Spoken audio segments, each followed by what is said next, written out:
दोस्तों, पहले मैं आप सबको ये बता दूं कि भविष्य मालिका डराने के लिए नहीं है, बस आप लोगों को स्थिति से अवगत कराने के लिए। लेकिन इस समय सोशल मीडिया पे बहुत सारे चैनलों पर भविष्य मालिका को लेकर गलत गलत बातों का अफवाह फैलाया जा रहा है कि भविष्य मालिका के अनुसार अप्रैल और दिसंबर आते आते और पूरा मतलब दुनिया तबाह हो जाएगी। ऐसा नहीं है।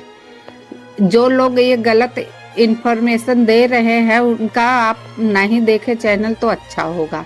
पहली बात कि भविष्य मालिका केवल जागृत करने के लिए है। मैं बता दूं कि भविष्य मालिका में जो संत जी 600 वर्ष पूर्व बताए, बस अवगत कराने के लिए ही बताए। जिस प्रकार से मैं महाराज शनि से मीन राशि में प्रवेश करेंगे, इसके बारे में जो कुछ भी बताया गया है उसमें, तो मैं ये बता दूं कि 2023 में जो भी घटनाएं घटित हुई उसी के मुकाबले 2024 में भी उसी प्रकार की घटना घटित हो रही है।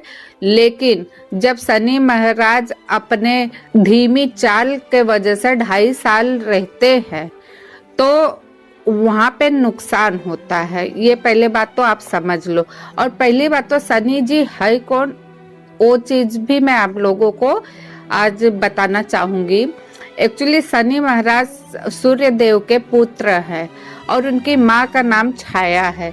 और सूर्य देव के पत्नी का नाम संध्या था।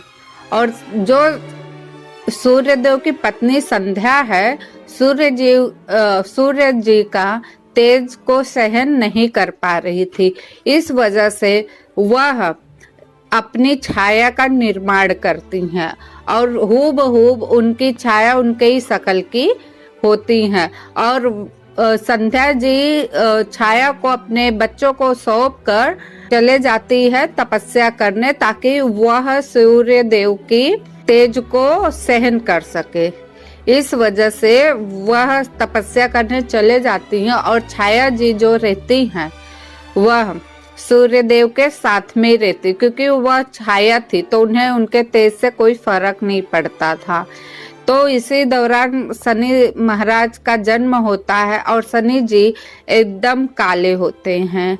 तो इस वजह से सूर्य देव छाया से बोलते हैं कि ये मेरा पुत्र हो ही नहीं सकता, इतना काला क्यों है। तो इस वजह से बहुत विस्तार से मैं नहीं जाऊंगी क्योंकि कहानी बहुत लंबी हो जाएगी। बस इस शॉर्टकट में आप लोग समझ जाइए कि सूर्य देव हमेशा से शनि देव से नफरत करते आए थे और बाद में संध्या जी जब वापस आती हैं तो उसके बाद संध्या जी सारी बातें बताती और सूर्य देव छाया को त्याग देते हैं। जब छाया को त्याग देते तो शनि महाराज को क्रोध आ जाता है। शनि महाराज को क्रोध आता है तो वो दृष्टि डालते हैं। तो जो ग्रहण का सिलसिला जो चालू हुआ ना, इसी वजह से ग्रहण का सिलसिला चालू हुआ। तो सूर्य पूरे काले हो जाते हैं। बोलते है कि वो तुम्हारे पिता है, ऐसे करके फिर उन्होंने शनि देव जी को वापस लेने के लिए कहते हैं।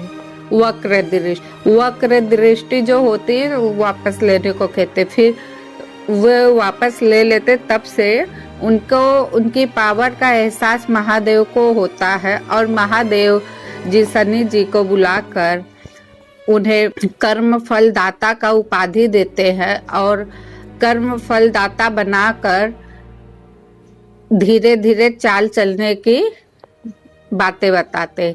इसीलिए 750 साल धीरे धीरे गतिमान धीरे धीरे होते हैं कि जिसके कुंडली में अगर शनि देव महाराज विराजमान हो जाते हैं तो उनका कार्य रुक जाता है। बहुत स्लो, दुख, तकलीफ सब आती। और जहाँ शनि देव अपनी जब तेज स्थिति में आते हैं तो वही कार्य बहुत फास्ट रूप से होता है, क्योंकि जो इंसान कर्म जैसा करता उसको शनि महाराज वैसा फल देते हैं। अगर उसी बीच इंसान अच्छे राह पर चलेगा तो शनि महाराज उसको अच्छा फल देते, जो गलत राह पे चलेगा तो उसे शनि महाराज दंड भी देते हैं। ये तो हुआ उनका न्याय।